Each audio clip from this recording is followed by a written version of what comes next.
It is 6:47 a.m. Your alarm goes off. Same alarm, same time, same sound you have been waking up to for the last 28 years.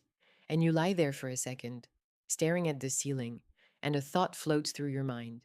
The same thought that has been floating through your mind every morning for the past 2 years. I could retire. Maybe I should retire. And then something happens. A wave of something hits you. Not excitement, not relief, fear. And here is the strange part. It is not fear about money. You have run the numbers, you have talked to the advisor, you have looked at the spreadsheets more times than you can count. The money is not the problem. The fear is about something else entirely. It is the fear of who you will be at 10 a.m. on a Tuesday with nowhere to go, no meetings, no emails, no one asking for your opinion on anything. So you get up, you get dressed, you go to work again. That moment, that hesitation between the alarm and the decision to keep going, that is what this video is about. Because that hesitation is costing you more than you think, and not in the way you would expect. Here is what nobody tells women our age. The biggest risk in retirement is not running out of money. It is running out of identity. And I know that sounds like something you would read on a motivational poster, but stay with me because the research behind this is staggering. Studies suggest that roughly 41% of retirees experience a significant identity crisis in their first year of retirement. 41%. Almost half. And that number does not break out what happens specifically to women who spent their careers fighting to be taken seriously in workplaces that were not designed for them. Women who clawed their way into rooms they were not invited into. Women who earned every title, every raise, every ounce of professional respect through decades of proving they belonged. For us, walking away from a career does not just feel like leaving a job. It feels like erasing the evidence that we mattered. It feels like handing back the proof. And while we are stuck in that psychological loop, the clock is doing math we do not want to hear. A woman who delays retirement from 62 to 67 does not just lose 5 years of paychecks. She loses 5 years of the healthiest, most mobile, most energetic years she has left. The years when her knees still work, when she can travel without worrying about medical clearance, when she has the stamina to start something new. Those years do not come back. And the title on the office door? It will have someone else's name on it within 6 months of her leaving. So this video is not about whether you can afford to retire. There are 1,000 videos about that. This one is about the 4 psychological traps that keep women over 55 from even being able to imagine retirement. And once you can see them, they start to lose their grip. Let us start with the big one. I call it the identity trap, and it sounds like this. I am what I do. Think about the last dinner party you went to, or the last time you met someone new. What is the first question they asked you? It was some version of, so what do you do? And you had an answer, a good one, a real one you spent decades building. Maybe you are a director, maybe you run a department, maybe you are the person who keeps the whole operation from falling apart and everyone knows it. Now imagine someone asks you that same question, and instead of your title, instead of your expertise, instead of the thing that took you 30 years to become, you say, I am retired. Feel that? That little flinch inside your chest? That is not vanity. That is not ego. That is your nervous system registering a threat to your core identity. Psychologists call it role identity fusion. It is what happens when a role you play, in this case your professional role, becomes so deeply woven into your self concept that losing it feels like losing yourself, not like losing a job, like losing a limb. And the research on this is clear. People who considered their jobs to be important and satisfying parts of their lives are the ones who experience retirement most acutely as a loss, not as a gain. Which creates a cruel irony. The women who were best at their jobs, the ones who cared the most, who gave the most, who built the most, those are the women who have the hardest time walking away. Let me give you an example. Let us talk about a woman I will call Vivian. She is 59 years old. She has run the nursing operations at a regional hospital for 14 years. 200 people rely on her decisions every single day. Staffing, scheduling, crisis management. She is the person everyone calls when something goes sideways at 3 a.m. Vivian could retire at 60 with a full pension. Her financial advisor told her 2 years ago that she was, and I am quoting him here, more than ready. But every time Vivian pictures retirement, she does not picture freedom. She pictures irrelevance. She pictures her husband on the couch watching golf. She pictures a quiet house. She pictures a phone that does not ring. She told her best friend something that I think a lot of you will recognize. She said, if I am not the person who runs that floor, who am I? And so she renewed her contract twice. Not because she loves the work anymore, She is exhausted, her back hurts.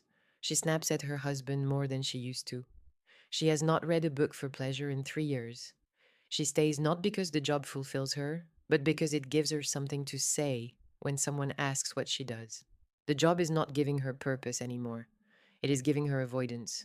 It is a shield against a question she is not ready to answer. And here is the thing about Vivian. She does not have a money problem. She has a meaning vacuum that she has not built anything to fill. And until she does, no spreadsheet, no pension statement, no financial advisor is going to make her feel ready. Now, here is where it gets more complicated. Because even when you can see the identity trap, there is a second psychological force holding you in place, and this one is sneakier.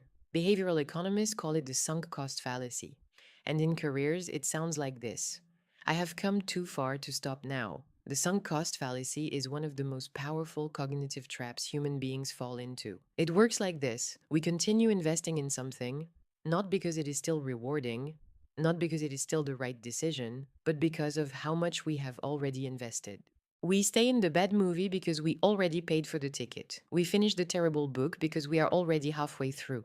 And we stay in careers that no longer serve us because we spent 30 years building them. In career terms, it sounds like I have given this company 30 years, I cannot just leave. Or I worked so hard to get where I am, walking away now would waste all of it. Or the one I hear most often from women: I did not fight this hard just to quit. But here is the part our brains conveniently edit out. Those 30 years are gone, whether you stay or leave. That effort, that sacrifice, that fight, it is spent. It is behind you. It cannot be recovered by working 5 more years in a job that drains you. The only question that actually matters, the only rational question, is what are you going to do with the years you have left? And for a 58-year-old woman in good health, that could be 25 to 30 years. That is not an epilogue. That is not a footnote. That is an entire second act. It is longer than some marriages. It is longer than most careers. But women are especially vulnerable to this trap because of what we endured to build those careers in the first place. The gender pay gap means that a woman who worked full time over a 40-year career will have earned roughly $540,000 less than her male counterpart doing similar work. That is over $500,000. When you fought that hard for every dollar, walking away from your earning power feels reckless. It feels irresponsible. Even when your 401k and your social security and your pension say otherwise. Let me put some numbers on this to make it concrete. Say you are 58 years old. You are earning $85,000 a year. You do not love the job anymore. It stresses you out. Your sleep is terrible. Your blood pressure is creeping up. But you think, well, 5 more years of income is $425,000. I would be crazy to walk away from that. But now let us look at the real math. After federal and state taxes, you are keeping maybe 65 to 70% of that. So the actual take home over 5 years is closer to 275 to 300,000. Then subtract commuting costs, work clothes, lunches, the personal trainer you need because the job is destroying your body, the therapist you probably should be seeing. The net advantage starts shrinking fast. And we have not even touched what is happening to your health. 5 years of elevated cortisol, disrupted sleep, chronic stress, and deferred joy does not show up on a spreadsheet, but it shows up in your body. It shows up in your relationships. It shows up in the version of yourself that arrives at retirement depleted instead of ready. And here is the other piece of hidden math. If you wait until 67 to retire instead of 62, you might gain income, but you lose 5 years of the strongest, healthiest retirement years you will ever have. You cannot buy those back. Nobody is giving you a refund on the years between 62 and 67. The sunk cost fallacy tells you that leaving is waste. The truth is that staying too long is the real waste. You are just spending something less visible than money. You are spending time.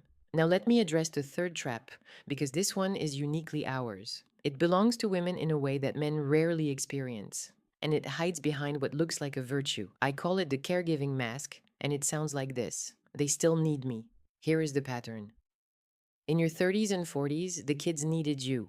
You were the one who remembered the allergies and the teacher conferences and the permission slips. In your 40s and 50s, maybe your aging parents needed you. You managed the medications, the doctor visits, the hard conversations about assisted living. Through all of it, work needed you too. You were the person who held things together. The reliable one, the one who handled it. And now the kids have their own lives. They call, but they do not need you the way they used to. Your parents have passed, or they are in care. And if you leave work, the last institution that tells you every single day that you are necessary, that you matter, that things would fall apart without you, goes silent. Who needs you then?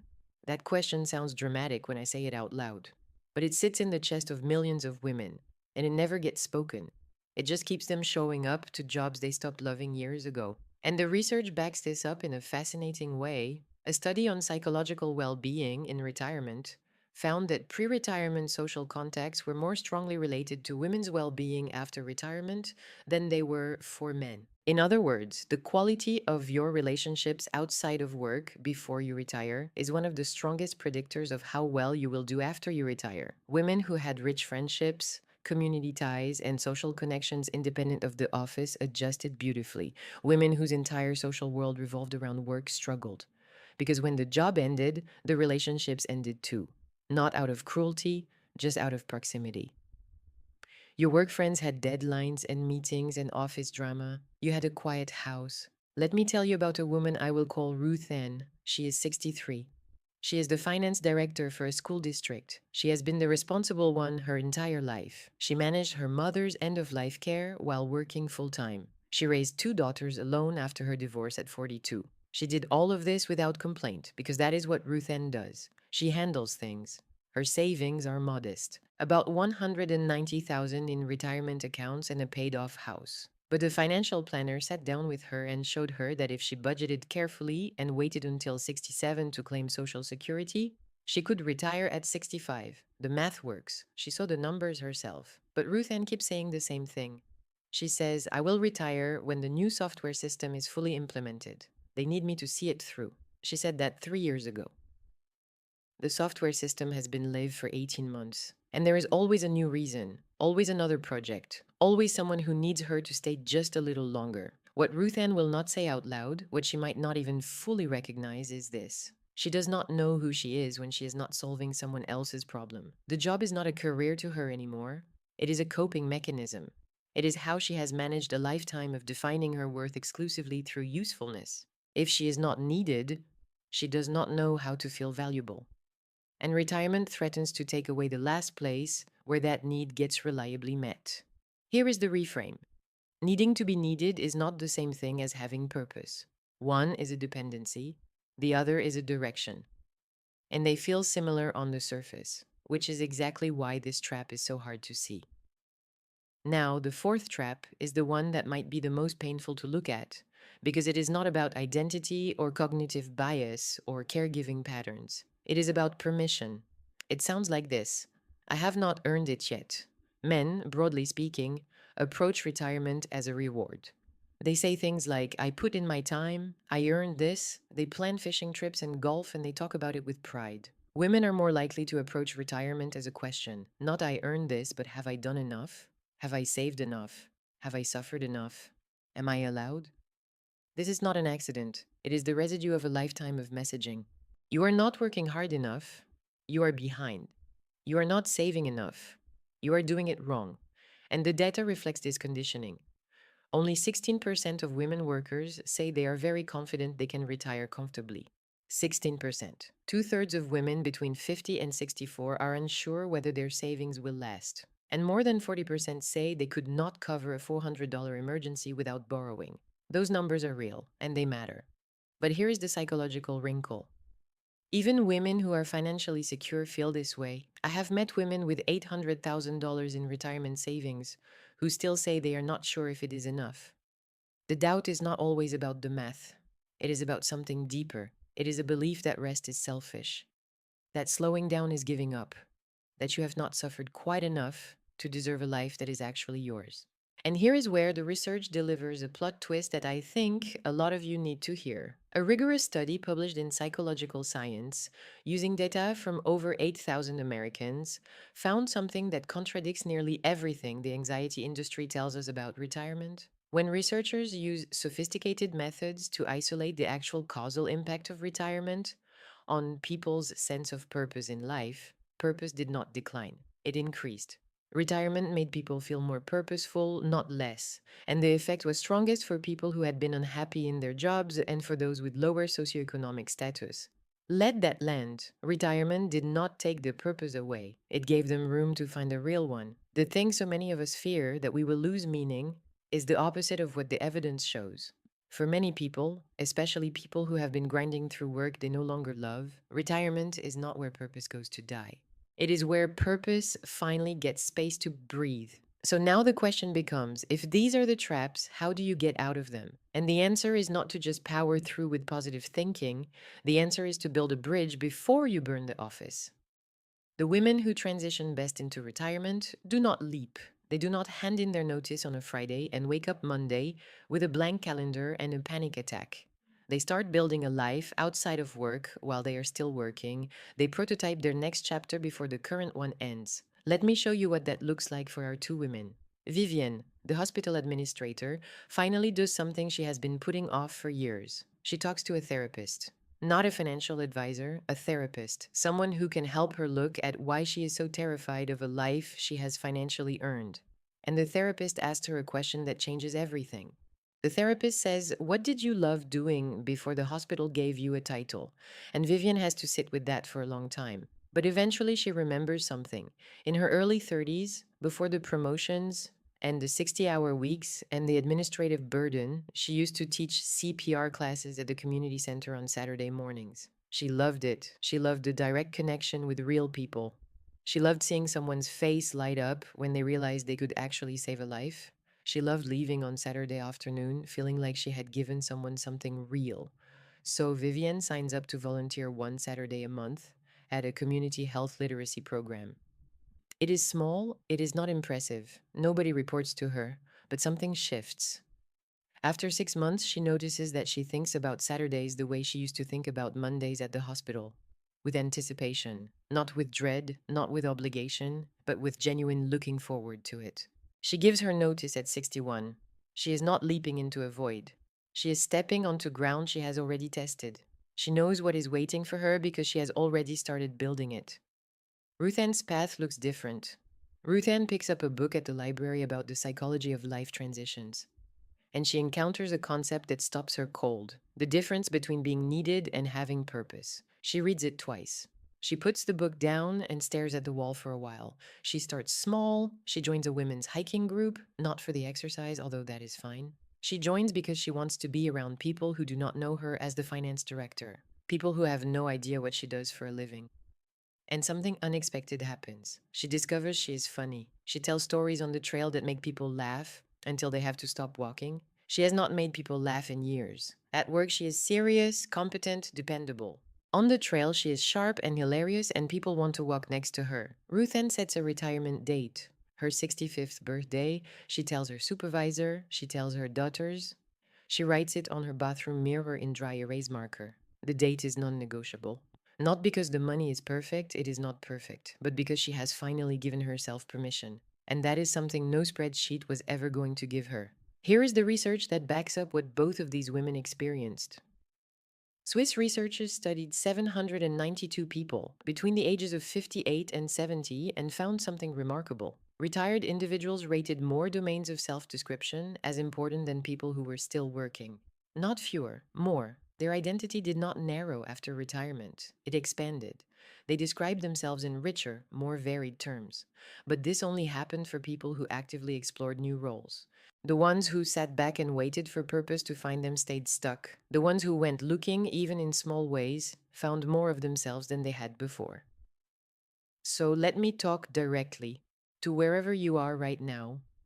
If you are the woman who knows she should retire but cannot picture it, here is what I want you to do. Write down the last 3 times you felt genuinely energized outside of work. Not relaxed, energized. There is a difference. Relaxed is collapsing on the couch. Energize is that feeling when you finish something and you think, yes, that, more of that. Whatever those 3 things were, that is your thread. Pull it. And then schedule one recurring weekly activity that has nothing to do with your career. Do it before you retire, do it while you are still working, build the bridge now while you have solid ground on both sides. If you are the woman who is scared her savings are not enough, know that baby boomer women have a median of roughly $250,000 in retirement savings. Men have $350,000. The gap is real, but it is not always disqualifying. Stop running the numbers in your head at 2 a.m. and go sit with a fee only financial planner who will run your actual numbers, not a hypothetical fear, your real numbers. And here is a fact that reshapes the entire picture for a lot of women. Waiting until 70 to claim Social Security can increase your monthly benefit by up to 76% compared to claiming at 62.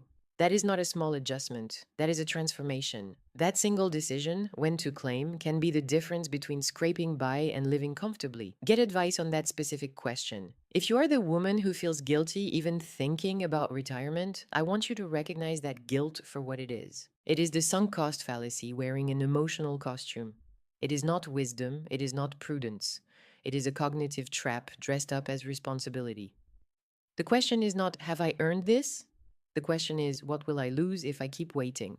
And then I want you to do one thing. Tell one person your retirement date out loud. Not your financial advisor, not your HR department, a friend. Say it to someone who will remember it. Make it real in somebody else's ears.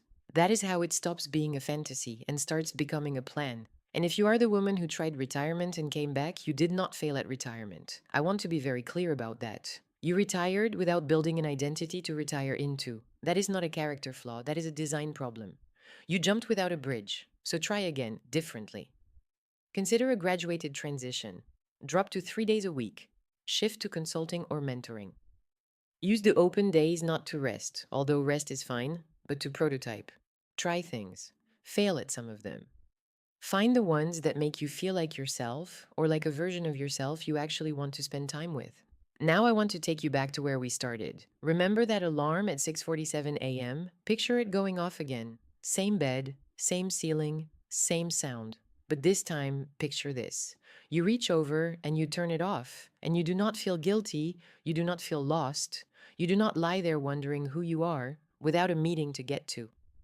Because today is Thursday, and on Thursdays, you teach a health literacy class at the community center, or you hike with women who think you are the funniest person on the trail, or you sit at your kitchen table with a cup of coffee and a journal, and you write about what this new chapter actually feels like.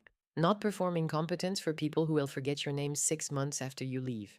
Not proving to anyone that you matter, just living a life you chose on purpose. Your job was never your life. It was the scaffolding. It held you up while you built something. It kept you safe while you figured out who you were. And it did its job. It did its job well. But scaffolding is temporary by design. It is not the building. It was never supposed to be the building. And at some point, leaving it up stops being support and starts being obstruction. It blocks the view. It keeps you from seeing what you actually built underneath it.